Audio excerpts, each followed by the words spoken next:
অবিরাম আমরা নির্যাতিত হয়েছি, কারাবাসে গিয়েছি, আয়নাঘরে গিয়েছি, কিসের জন্য? এই অধিকার আদায়ের জন্য। আর সেই অধিকার আদায়ের কথা বললেই যদি আপনারা নারাজ হন মাননীয় প্রধান উপদেষ্টা, সেটা খুব দুঃখজনক। সংস্কারের কথা বলে আর কত বিলম্ব করবেন? আগামী 2 তারিখ আবার ডেকেছে আমাদের মাননীয় প্রধান উপদেষ্টা। ভাবটা আমরা বুঝছি এরকম, আনুষ্ঠানিকতা আয়োজনের কোনো কমতি নেই, কিন্তু কাজের কোনো খবর নেই।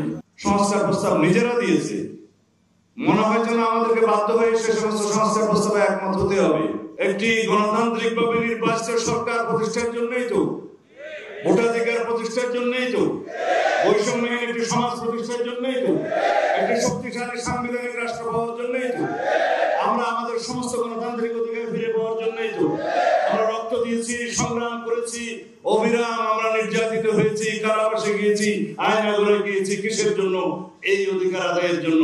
আর সেই অধিকার আদায়ের কথা বললেই যদি আপনারা নারাজ হন মাননীয় প্রধান উপদেষ্টা, সেটা খুব দুঃখজনক। সংস্কারের কথা বলে আর কত বিলম্ব করবেন? সংস্কারের জন্য আমি একটা পত্রিকা এখানে বসে পড়ছিলাম কয়েকদিন আগে। এটা সংস্কার কমিশনের ভাইস চেয়ারম্যান বা সভাপতি তার একটা সাক্ষাৎকার দিয়ে বলেছে। এইখানে যা পড়লাম আমি, তাতে তিনি নিজেই স্বীকার করছেন নির্বাচন ব্যবস্থা সংস্কার কমিশনের প্রায় সব রিপোর্টে 2-1টি বাদে সবাই একমত। LME সার্টিফাইড বিশ্ব সেরা কপারে তৈরি ওয়ালটন কেবলস, যা আপনার স্থাপনাকে রাখবে সব সময় নিরাপদ। তারা এই সমস্ত আরো কিছু কিছু অভিনব সংস্কার প্রস্তাব নিজেরা দিয়েছে, মনে হয় যেন আমাদেরকে বাধ্য হয়ে সে সমস্ত সংস্কার প্রস্তাবে একমত হতে হবে। তাহলে তো এটা বাকশাল হয়ে গেল। যদি সংস্কারের সমস্ত প্রস্তাবের মধ্যে আমরা একমত হওয়ার জন্য আপনারা কন্টিনিউয়াসলি পার্সু করতে থাকেন এবং ব্লেম দিতে থাকেন যে এখনো পর্যন্ত এই বিষয়ে ঐক্যমত হয়নি। আমরা লিখিতভাবে বলেছি, আমরা আলোচনা করেছি কি কি বিষয়ে আমরা কাছাকাছি এসেছি এবং কি কি বিষয়ে একমত, নীতিগতভাবে একমত, সেগুলো কম্পাইল করে আপনারা জাতির কাছে প্রকাশ করেন। আগামী 2 তারিখ আবার ডেকেছে আমাদের মাননীয় প্রধান উপদেষ্টা। ভাবটা আমরা বুঝছি এরকম, আনুষ্ঠানিকতা আয়োজনের কোনো কমতি নেই, কিন্তু কাজের কোনো খবর নেই।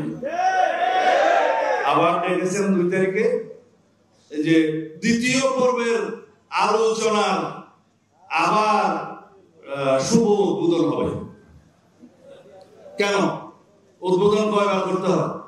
সংস্কার কমিশনে আপনারা নিজেদের মতো করে যে সমস্ত সংস্কার সংবিধানে চান, সেই সংস্কারগুলো জাতিকে মেনে নিতে হবে। এই ইগু কেন আপনারা লালন করেন?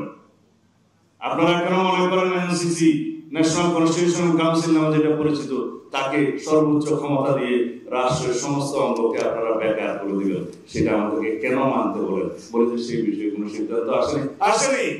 আমরা আমাদের কথা বলেছি যে এনসিসি একটি নির্বাচিত বিষয় এবং তাদের হাতে রাষ্ট্রের সমস্ত অঙ্গের ক্ষমতা কোনো একটা সময়ে যখন সংসদ থাকবে না, সেই সময়ে তারা যখন এক্সারসাইজ করবে, তাকে 4 জন, তার মধ্যে প্রেসিডেন্ট একটু ইনডাইরেক্টলি নির্বাচিত, বাকি সবই নির্বাচিত, তাদের কাছে আপনি পুরো রাষ্ট্রের জিম্মা দিয়ে দিবেন?